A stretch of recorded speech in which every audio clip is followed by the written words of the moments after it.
Assalamualaikum warahmatullahi wabarakatuh. Perkenalkan, nama saya Fatimah Gultom, NPM 23020017 selaku Ketua Kelompok. Dan rekan saya Nurhaliza, NPM 23020040 dan Ririn Aulia Putri, NPM 23020079 dari Program Studi Akuntansi. Video ini kami buat untuk menyelesaikan tugas mata kuliah Perekonomian Indonesia dengan dosen pengampu Bapak Muhammad Umar Maya Putra, SE MSI. Di sini kami akan menjelaskan tentang paper Sumatranomics yang telah kami buat dengan judul Strategi Kolaborasi dan Kebijakan Antar Sektor Pertanian dan Pemerintah Daerah untuk Mendorong Pertumbuhan Ekonomi Inklusif di Sumatera Utara, dan kami harap presentasi ini dapat memberikan manfaat bagi kita semua. Baiklah teman-teman, di sini saya akan menjelaskan tentang paper kami yang berjudul Strategi Kolaborasi dan Kebijakan Antar Sektor Pertanian dan Pemerintah Daerah untuk Mendorong Pertumbuhan Ekonomi Inklusif di Sumatera Utara. Industri pertanian adalah fondasi utama ekonomi Indonesia, bahkan di Sumatera Utara, sebagai salah satu provinsi dengan sumber daya alam yang berlimpah dan potensi pertanian tinggi. Peran sektor ini dalam produk domestik regional bruto atau GRDP dan penciptaan lapangan kerja di Sumatera Utara sangat penting. Pertumbuhan inklusif berarti bahwa keunggulan kemajuan ekonomi harus dibagi secara adil, mengurangi perbedaan, dan secara aktif mendukung semua strata sosial, terutama yang terlibat dalam pertanian skala kecil di pedesaan. Tanpa inklusif, pertumbuhan ekonomi dapat meningkatkan kesenjangan sosial dan ekonomi, dan itu tidak berkelanjutan dari waktu ke waktu. Industri pertanian Sumatera Utara berurusan dengan berbagai faktor, termasuk perubahan harga tanaman, masalah cuaca dan serangga, teknologi terbatas dan uang, dan kebutuhan akan petani muda baru dan akses pasar yang lebih baik.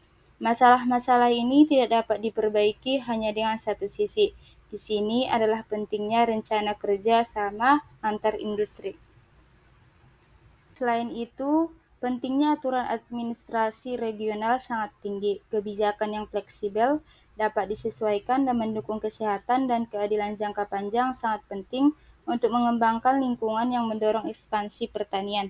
Aturan ini mencakup unsur-unsur kontrol, dorongan, pendanaan fasilitas pertanian, penguatan inisiatif, dan meringankan perdagangan dan keuangan.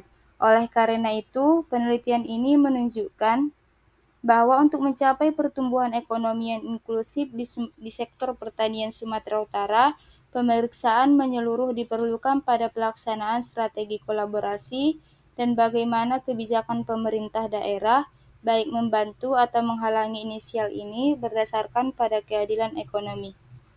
Dan pada akhirnya menciptakan saran yang lebih baik untuk pekerjaan tim dan rencana kebijakan. Selanjutnya, tinjauan pustaka. Yang pertama, konsep pertumbuhan ekonomi inklusif. Konsep pertumbuhan ekonomi inklusif menekankan pentingnya distribusi manfaat pertumbuhan yang merata, peningkatan kesempatan kerja, dan penurunan ketimpangan pendapatan. Ini bukan sekedar pertumbuhan PDB atau produk domestik bruto yang tinggi, melainkan pertumbuhan yang mengikutsertakan semua lapisan masyarakat, terutama kelompok rentan. Yang kedua, teori kemitraan multi pemangku kepentingan atau kolaborasi antar sektor. Kolaborasi antar sektor mencakup kerjasama antara pemerintah, sektor swasta, masyarakat sipil, dan akademisi dalam rangka mencapai tujuan pembangunan yang kompleks. Kerangka kemitraan ini menekankan pembagian risiko dan sumber daya, pertukaran pengetahuan, serta peningkatan legitimasi dan efektivitas solusi. Dalam pembangunan pertanian, kemitraan dapat meningkatkan inovasi, rantai pasok, dan akses pasar bagi petani. Peran inovasi dan kolaborasi untuk ketahanan pangan juga ditekankan dalam konteks pembangunan pertanian masa depan. Yang ketiga, peran pemerintah daerah dalam pengembangan sektor pertanian. Pemerintah daerah memainkan peran sentral sebagai perumus kebijakan, regulator, fasilitator, dan penyedia layanan publik untuk pembangunan pertanian di wilayahnya Undang-Undang Nomor 23 Tahun 2014 tentang Pemerintahan Daerah. Peran ini meliputi penyediaan infrastruktur, penyuluhan, akses pembiayaan, regulasi harga, hingga promosi produk pertanian. Kementerian Pertanian 2015. Kebijakan yang tepat dapat menciptakan lingkungan yang kondusif untuk kolaborasi dan investasi. Yang keempat, kebijakan pertanian inklusif. Kebijakan yang berorientasi inklusif pada sektor pertanian dapat berupa kebijakan subsidi, benih, dan pupuk, program rehabilitasi lahan, penyediaan irigasi, fasilitas akses permodalan bagi petani kecil dan UMKM, program penyuluhan yang relevan, serta pengembangan pasar dan hilirisasi produk pertanian. Efektivitas implementasi kebijakan tersebut bergantung pada pelaksanaan yang tepat dan sinergi dengan inisiatif kolaboratif. Potensi dan pengembangan komoditas unggulan sektor pertanian di Sumatera Utara juga merupakan perhatian utama dalam kebijakan regional. Keterlibatan masyarakat petani dalam pengambilan keputusan di desa juga menjadi indikator kunci dalam dinamika kolaborasi dan inklusivitas. Selanjutnya, metode penelitian. Kajian dalam penulisan ini menggunakan teknik analisis kualitatif deskriptif. Kajian ini dilakukan dengan memaparkan fakta, situasi atau keadaan, fenomena, faktor dan keadaan yang terjadi selama penelitian dilakukan, serta menunjukkan sesuatu temuan yang sebenarnya. Data yang dikumpulkan merupakan data sekunder yang diperoleh dari literatur, jurnal, surat kabar, maupun Badan Pusat Statistik atau BPS. Selanjutnya, saya akan membahas hasil penelitian dan pembahasan dari paper kami. Hasil tinjauan literatur mengungkapkan bahwa pemberdayaan petani menjadi faktor kunci dalam pengembangan agribisnis inklusif. Selain itu, peran pemerintah, sektor swasta, dan organisasi petani turut berkontribusi dalam mendukung pertumbuhan ekonomi inklusif. Penelitian ini juga menganalisis berbagai tantangan yang muncul serta solusi yang dapat diterapkan untuk mengatasinya. Peran sektor pertanian terhadap perekonomian Sumatera Utara. Sektor pertanian, kehutanan, dan perikanan berperan penting dalam perekonomian Provinsi Sumatera Utara. Sektor ini merupakan penyumbang terbesar dalam pembentukan PDRB di Provinsi Sumatera Utara. Struktur ekonomi Sumatera Utara pada tahun 2020 masih didominasi oleh sektor pertanian, kehutanan, dan perikanan. Sektor ini memberikan kontribusi sebesar 21,34% terhadap total PDRB Sumatera Utara BPS 2021. Subsektor tanaman perkebunan merupakan penyumbang terbesar terhadap sektor pertanian, yaitu sebesar 49,98%, diikuti oleh subsektor tanaman pangan sebesar 16,53% BPS 2021. Subsektor perkebunan merupakan salah satu andalan sektor pertanian yang berorientasi ekspor dan mampu memberikan nilai tambah pada perekonomian Sumatera Utara. Pengembangan subsektor perkebunan dalam jangka panjang yang memfokuskan pada produk-produk olahan hasil pertanian yang memberikan kontribusi besar bagi pertumbuhan ekonomi. Kusumaningrum 2019 menjelaskan bahwa secara empirik, keunggulan dan peranan agribisnis yang pertama dilihat adalah peranan penting dalam bentuk sumbangan atau pangsa relatif terhadap nilai tambah industri, non-migas, dan ekspor non-migas yang cukup tinggi. Yang kedua, profil tenaga kerja pertanian. Sektor pertanian memegang peranan penting dalam perekonomian Sumatera Utara yang ditunjukkan dengan besarnya peranan sektor pertanian terhadap PDRB dan penyerapan angkatan kerja. Sektor pertanian masih mendominasi struktur perekonomian Sumatera Utara meski laju pertumbuhannya mulai melambat.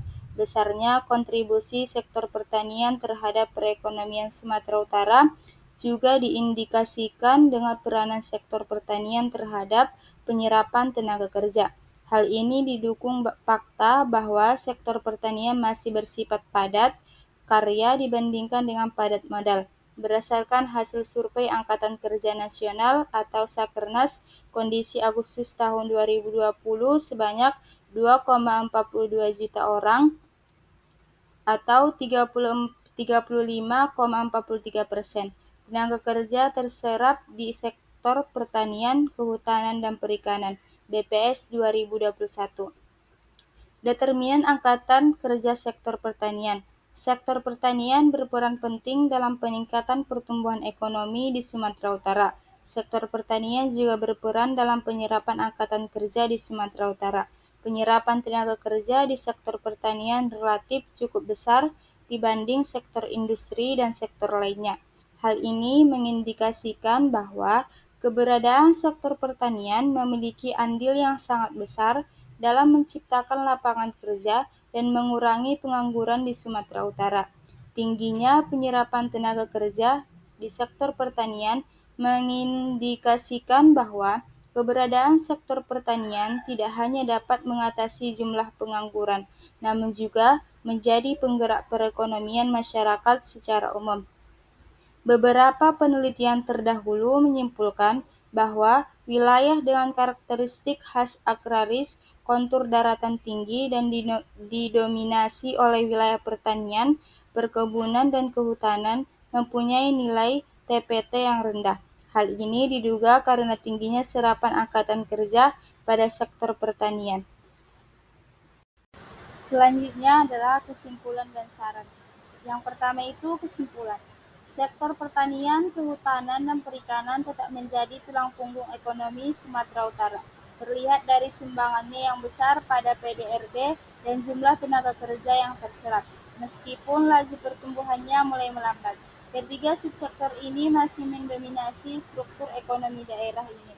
Di dalamnya, tanaman perkebunan menjadi andalan utama, berorientasi ekspor, dan seringkali memberi nilai tambah terbesar bagi perekonomian lokal. Sayangnya, pertumbuhan subsektor itu pada tahun 2020 tersendat akibat pandemi, sehingga angka yang dicatat lebih rendah dibanding tahun sebelumnya. Fluktuasi kontribusi perkebunan bergantung langsung pada volume produksi masing-masing komoditas yang kadang dipengaruhi cuaca dan kebijakan pasar. Tenaga kerja tetap banyak terserap, membantu penciptaan lapangan kerja baru, dan mereduksi angka pengangguran di Sumatera Utara. Namun, rendahnya tingkat pendidikan petani dan buruh masih menghantui produktivitas sektor itu.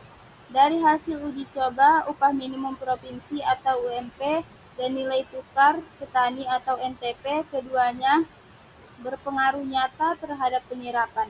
UMP memberi dampak positif, sementara NTP menunjukkan hubungan negatif yang signifikan dengan jumlah tenaga kerja yang terserap dalam sektor pertanian. Agar perekonomian Sumatera Utara tumbuh secara adil, berkelanjutan, dan benar-benar inklusif, strategi yang membagi hasil kemajuan secara merata kepada semua lapisan masyarakat harus diterapkan. Dan yang terakhir itu saran. Untuk meningkatkan kualitas SDM pertanian, pemerintah daerah mesti lebih banyak menggelar pelatihan dan program pendidikan yang relevan. Selain itu, kerjasama antara pemangku kepentingan mulai dari dinas, swasta, hingga komunitas harus difasilitasi secara konsisten dan berkelanjutan. Penguatan pasar dan hilirisasi produk juga penting agar petani bisa menikmati nilai tambah yang lebih besar. Terakhir, penelitian lanjutan diperlukan untuk mendengar langsung perspektif petani sebagai pelaku utama sektor pertanian.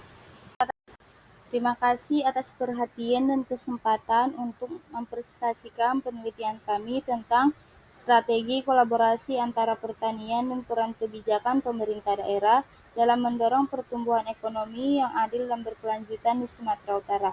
Kami berharap penjelasan ini dapat memberikan kontribusi pada pembangunan pertanian di daerah kita dan menjadi awal bagi diskusi dan kerjasama yang lebih lanjut.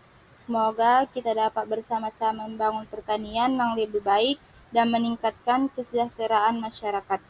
Kami akhiri dengan salam. Assalamualaikum warahmatullahi wabarakatuh.